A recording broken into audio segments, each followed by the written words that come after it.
জাতীয় নাগরিক কমিটির যুগ্ম আহ্বায়ক হিসেবে দায়িত্ব গ্রহণ করে রাজনীতিতে পা রেখেছেন বিশ্বখ্যাত স্বাস্থ্য বিষয়ক কন্টেন্ট ক্রিয়েটর ও কেমব্রিজ বিশ্ববিদ্যালয়ের শিক্ষক ডক্টর তাসনিম জারা। গত 10 ডিসেম্বর ফেসবুকে নিজের ভেরিফাইড অ্যাকাউন্টে এক পোস্টে তিনি এ তথ্য নিশ্চিত করেন।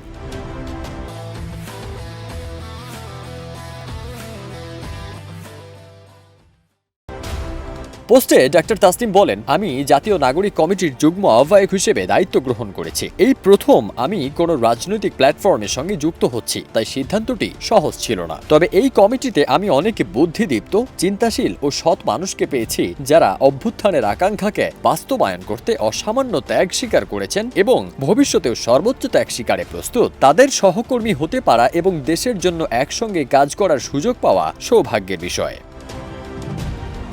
সবার পরামর্শ ও সমর্থনের অনুরোধ জানিয়ে এই চিকিৎসক বলেন, আমার জন্য কোনো পরামর্শ থাকলে দয়া করে জানাবেন, ভুল করলে ধরিয়ে দেবেন, আর ভালো কিছু করলে উৎসাহ ও সমর্থন দিয়ে পাশে থাকবেন।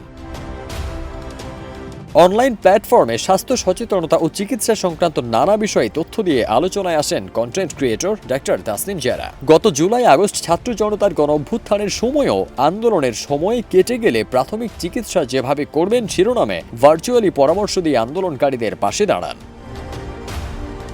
ডক্টর তাসনিম জারা যুক্তরাজ্যের কেমব্রিজ বিশ্ববিদ্যালয়ের একজন চিকিৎসক ও সহায় হেলথের সহ প্রতিষ্ঠাতা। তিনি বাংলাদেশের শীর্ষ মেডিকেল শিক্ষা প্রতিষ্ঠান ঢাকা মেডিকেল কলেজ থেকে MBBS শেষ করে উচ্চতর পড়াশোনার জন্য পাড়ি জমান অক্সফোর্ড বিশ্ববিদ্যালয়ে। বর্তমানে তিনি বিশ্বখ্যাত কেমব্রিজ বিশ্ববিদ্যালয় হাসপাতালে ইন্টারনাল মেডিসিন বিশেষজ্ঞ ডাক্তার এবং সেখানকার সিনিয়র ক্লিনিক্যাল সুপারভাইজার হিসেবে মেডিকেল শিক্ষার্থীদের পড়াচ্ছেন।